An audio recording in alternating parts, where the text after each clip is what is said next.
राधे राधे, हरे कृष्णा। कैसे हो आप सभी लोग? आशा करती हूँ आप सभी मंगल में होगे, स्वस्थ होगे, अच्छे होगे। अच्छा, आप में से कितने प्रतिशत लोग ऐसे हैं जिनके घर पे शीतला अष्टमी होती है? मेरे मायके में तो होती है, मेरे ससुराल में नहीं होती है, लेकिन मेरे मायके में होती है शीतला अष्टमी। अर्थात होली के 8 दिन बाद शीतला माता की पूजा होती है। अच्छा, क्या पता आपको शीतला अष्टमी से याद ना हो तो उसको बसोड़ा भी बोलते हैं। क्या आपके घर पे ये होता है, ये वाला फेस्टिवल, या नहीं होता? सबसे पहले, हिंदू धर्म में सभी त्योहारों का अपना एक विशेष महत्व है। होली का त्योहार खत्म होने के तत्पश्चात जब होली खत्म हो जाती है तो उसके 8 दिन बाद अष्टमी तिथि को शीतला अष्टमी का व्रत भी होता है, पूजा भी होती है। कहते हैं कि भगवान ब्रह्मा जी ने शीतला माता को धरती लोगों को आरोग्य रखने का फल दिया था, कि अर्थात जो आपकी पूजा अर्चना वंदना करेंगे वो धरती लोक पे हमेशा आरोग्य रहेंगे।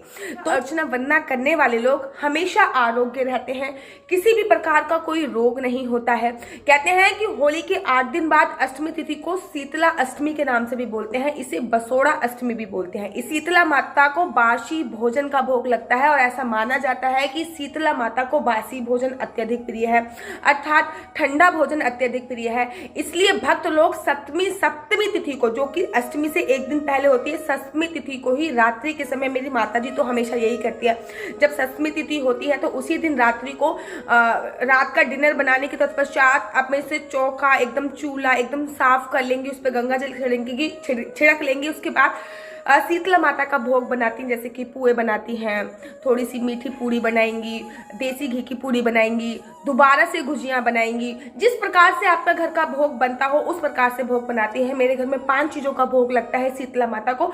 आपके घर में जिस जिस प्रकार का भोग बनता है वो शाम को सप्तमी तिथि वाले दिन ही बना लिया जाता है। और सुबह सुबह यहाँ पे आपने होली जलाई होती है, जिस जगह पे आपने होली जलाई होती है उस जगह पे जाके आपको वो भोग लगाना होता है, रोली मोली ले जानी होती है और आपको भोग इत्यादि लगा के उस दिन सुबह का जो नाश्ता होता है या फिर सुबह का जो खाना होता है, परिवार के सभी सदस्यों को बासी भोजन खाना चाहिए। कहते हैं इससे आप आरोग्य होते हो, इसमें पूरे साल आपको रोग इत्यादि नहीं आते हैं। देखिए, बहुत सारे, मेरे ख्याल से आपको भी जीवन काल में चेचक हुई होगी, खसरा हुआ होगा, जिसको कहते हैं बड़ी माता और छोटी माता, अवश्य हुई होगी। इसमें शीतला माता की ही पूजा की जाती है। बहुत सारे लोग तो मन्नत मांगते हैं कि अगर हमारे बच्चे की चेचक सही हो जाएगी या खसरा सही हो जाएगा तो हम शीतला माता के मंदिर जाएंगे। शीतला माता के मंदिर कौन कौन गया है? मैं तो गई हूँ, गुरुग्राम में मेरा परम सौभाग्य रहा है कि मैंने वहां पे जाके दर्शन प्राप्त करे हैं, दर्शन के लाभ प्राप्त करे हैं। चलिए अब मैं आपको शीतला माता की कथा बता देती हूँ। एक बार की बात है कि शीतला माता ने अपने मन ही मन में विचार किया कि मैं एक बार पृथ्वी लोक पर जाकर देखूं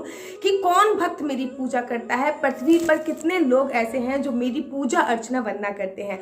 यही मनोकामना लेकर, यही कामना लेकर शीतला माता एक बूढ़ी मैया का रूप धारण करके पृथ्वी पर आ गई। जब वो बूढ़ी मैया का रूप धारण करके पृथ्वी पर आ गई और पृथ्वी पर विचरण कर रही थी, तब जाने अनजाने में एक महिला ने गरम गरम चावल का पानी गलती से उनके ऊपर डाल दिया। जब उनके ऊपर गरम गरम चावल का पानी पड़ा तो उनके शरीर में बड़े बड़े छाले पड़ गए, मोटे मोटे छाले पड़ गए, क्योंकि चावल का जो पानी था वो बहुत ही ज्यादा गर्म था। शीतला माता बूढ़ी अवतार में थी तो उनको मनुष्य की सारी ही लीलाएं करनी थी। तो उन्होंने, जब उनके शरीर पे छाले पड़े तो उन्होंने पीड़ा का अनुभव हुआ, उन्हें दर्द का अनुभव हुआ, वो दर्द से कराहने लग गई। उन्होंने पूरे गांव से मदद मांगी कि कोई मेरी आके मदद कीजिए, कोई मेरी आके मदद कीजिए, मेरे इतने बड़े बड़े छाले पड़ गए हैं, मेरे इतने बड़ी बड़ी है, कोई मेरी मदद कीजिए। लेकिन किसी ने उनकी मदद नहीं करी। जब शीतला माता थक हार के एक कुम्हारनी के पास पहुंच गई, जब कुम्हारनी ने देखा कि ये बूढ़ी मैया दर्द से करहा रही है तो फिर उस कुम्हारनी ने बूढ़ी मैया को ठंडे ठंडे पानी से स्नान कराया, उनके शरीर में ठंडा ठंडा पानी डाला और मिट्टी को घोल के, मिट्टी का घोल उन छालों पे लगा दिया। माता को बहुत राहत मिली, माता मन ही मन में प्रसन्न हो रही थी। और उसके तत्पश्चात बूढ़ी मैया ने कुम्हारनी ने बोला, मैया भूख लगी है क्या? रात का दही और रबड़ी रखी हुई है, क्या तुम खाओगे? कुमारनी की ये बात सुन के शीतला माता ने कहा, जो कि बूढ़ी मैया के अवतार में थी, कि हाँ मैं ये खाऊंगी। कुमारनी ने बूढ़ी मैया को रबड़ी और दही खाने के लिए दिया। बूढ़ी मैया ने रबड़ी और दही खाया और वो अंदर से बहुत ज्यादा प्रसन्न हो गई। बूढ़ी मैया के बाल खुले हुए थे तो कुमारनी ने कहा कि मैया, अरे मैया तुम्हारे बाल खुले हुए हैं, लाओ मैं तुम्हारी चुटिया कर देती हूँ। तो जैसे ही कुम्हारनी बूढ़ी मैया की चुटिया कर रही थी, वैसे ही उनके कमर पर पीछे एक तीसरी आंख दिखी। बूढ़ी मैया की जब उन्होंने तीसरी आंख देखी तो कुम्हारनी डर के भागने लगी और चिल्लाने लग गई, अरे तुम कौन है, तुम कौन हो। तभी माता अपने असली रूप में आ गई। चतुर्भुज रूप माता रानी ने धारण कर लिया और चतुर्भुज रूप धारण करने के तत्पश्चात माता रानी ने कुम्हारनी से कहा कि मैं शीतला माता हूँ, मैं पृथ्वी लोक पर विचरण करने के लिए आई थी, ये देखने के लिए आई थी कि कौन भक्त मेरी पूजा अर्चना वंदना कर रहा है, लेकिन मैं तुम्हारी सेवा भाव से बहुत अधिक प्रसन्न हूँ, मांगो तुम्हें क्या वर चाहिए। बूढ़ी मैया ने कहा, अरे माता मुझे क्षमा करना, मुझे तो समझ में भी नहीं आ रहा है कि मैं आपको कहाँ बिठाऊं, मेरे पास तो कोई स्वच्छ आसन भी नहीं है, मैं क्या करूं, मैं आपको कहाँ बिठाऊं। तभी शीतला माता ने अपने हाथ में झाड़ू ली है और झाड़ू लेने के तत्पश्चात जो कुम्हारनी का घर था वो झाड़ू से पूरी तरीके से साफ कर दिया है। मानो ऐसा लग रहा था वो झाड़ू से कुम्हारनी का घर नहीं बल्कि कुम्हारनी के घर की दरिद्रता साफ कर रही है। कुम्हारनी के घर को साफ करने के पश्चात उनके घर को धन दौलत से माता ने भर दिया और शीतला माता ने कुम्हारनी को वर मांगने को कहा तो कुम्हारनी ने कहा कि आप अष्टमी तिथि को हमारे गाँव में प्रकट हुई है, मैं आपसे चाहती हूँ कि आप हमारे गाँव को छोड़ के कभी ना जाओ। तभी से अष्टमी तिथि को उनके गांव में बहुत विशाल मेले का आयोजन होने लग गया और साथ ही के साथ शीतला माता ने वरदान दिया कि जो अष्टमी तिथि को मुझे बासी भोजन का भोग लगाएगा उनके घर पे रोग दरिद्रता कभी भी नहीं आएगी। जो बासी भोजन का भोग लगाएगा, जो रबड़ी बनाएगा, जो दही का भोग लगाएगा, जो गुजिया का भोग लगाएगा, जो ठंडा भोजन का भोग लगाएगा, उनके घर से दरिद्रता और रोग हमेशा के लिए समाप्त हो जाएंगे। कहते हैं कि शीतला माता को और बासी भोजन अत्यधिक प्रिय होता है और ऐसा भी बोला जाता है कि शीतला माता को हमेशा बासी भोजन का भोग लगता है और ये भी बोला जाता है कि शरद ऋतु का आखिरी और अंतिम दिन होता है, उसके बाद शरद ऋतु समाप्त हो जाती है, तत्पश्चात ग्रीष्म ऋतु चालू हो जाती है। ऐसा भी बोला जाता है कि शीतला माता की अष्टमी तिथि को पूजा होती है। होली के 8 दिन बाद जो अष्टमी तिथि आती है उसको शीतला माता की पूजा होती है। तो होली के जो सप्तमी तिथि होती है उसी दिन रात्रि के समय भोजन बना के रख लिया जाता है और सुबह शीतला माता को भोग लगा के वो उस भोजन को परिवार का सभी लोग ग्रहण करते हैं। अष्टमी तिथि वाले दिन कुछ लोग व्रत भी करते हैं जिनको बहुत ज्यादा चिकन पॉक्स होते हैं या फिर चेचक की बीमारी, खसरे की बीमारी, खुजली की बीमारी इत्यादि की बीमारी है, उन लोगों को शीतला अष्टमी का व्रत अवश्य और अवश्य रखना चाहिए। साथ ही शीतला माता से निवेदन करनी चाहिए कि आप हमारे घर की सारी दरिद्रता, रोग, दुख इसको दूर कीजिए। ऐसा भी बोला जाता है कि शीतला माता की कृपा हो जाती है तो व्यक्ति की दरिद्रता के साथ साथ रोग और सुख शांति उनके घर में भरपूर मात्रा में आ जाती है। आप लोगों के घर में क्या शीतला अष्टमी बनाई जाती है? अगर आप लोगों के घर में शीतला अष्टमी बनाई जाती है तो क्या क्या विधि है? सबकी विधि अपनी अलग अलग होती है, मुझे कमेंट करके जरूर बताइए। जो विधि मैं आपको बता रही हूँ अगर नहीं बनाई जाती तो फिर जो विधि मैं आपको बता रही हूँ आप उस विधि से भी शीतला अष्टमी का व्रत रख सकते हैं। चलिए अब मैं आपको शीतला अष्टमी की पूजा विधि बता देती हूँ कि शीतला अष्टमी पर आपको किस प्रकार पूजा करनी है। अगर आप प्रथम बार कर रहे हो तब भी आप इस प्रकार से कर सकते हो, अगर आप पहले से ही कर रहे हो तो इसमें भी कुछ चीजें ऐड कर सकते हो।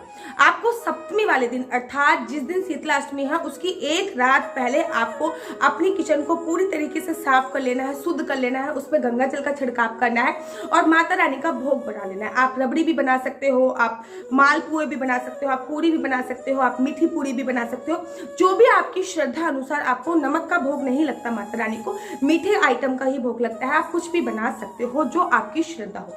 रात्रि को भोग बनाने के तत्पश्चात उसको ढक के रख देना है और अगर ढकने के तत्पश्चात आपको सुबह सुबह उठना है, अपने घर की पूरे घर की आपको सफाई करनी है। गंगा जल से पानी में गंगा जल डालकर आपको उस दिन ठंडे पानी से ही नहाना होता है और कहते हैं कि उस दिन अंतिम दिन होता है शीत ऋतु का और उस दिन उसके बाद ग्रीष्म ऋतु चालू हो जाती है तो उस दिन हमें ठंडे पानी से नहाना होता है। गंगा जल डाल के आप नहा सकते हो, सप्त नदियों में से कोई सा भी जल डाल के नहा सकते हो। अगर कोई भी जल अवेलेबल नहीं है तो उस जल में आपको गुलाब जल डाल के नहाना है क्योंकि गुलाब जल शीतलता का प्रतीक होता है। उसके बाद अपने घर की सफाई करने के तत्पश्चात आपको अपने यहाँ पे आपने होली जलाई है, वहां पे आपको शीतला अष्टमी पूछ के आनी होती है। जो भी आपने रात को पकवान बनाए हैं उस पकवान को लेके जाना होता है।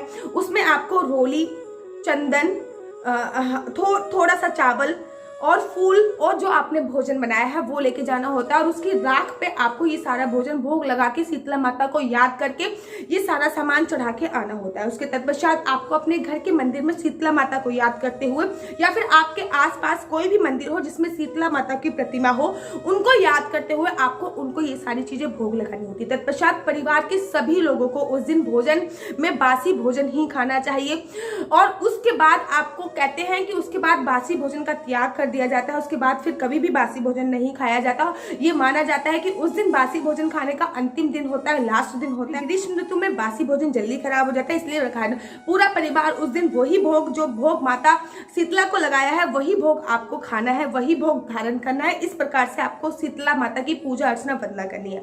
अगर आप व्रत रखते हो तो व्रत में भी आपको शाम के समय भोजन करना है। सुबह आप ठंडे ठंडे जो फ्रूट्स होते हैं वो खा सकते हो, जैसे कि आप केला खा सकते हो, जैसे कि आप पपीता खा सकते हो।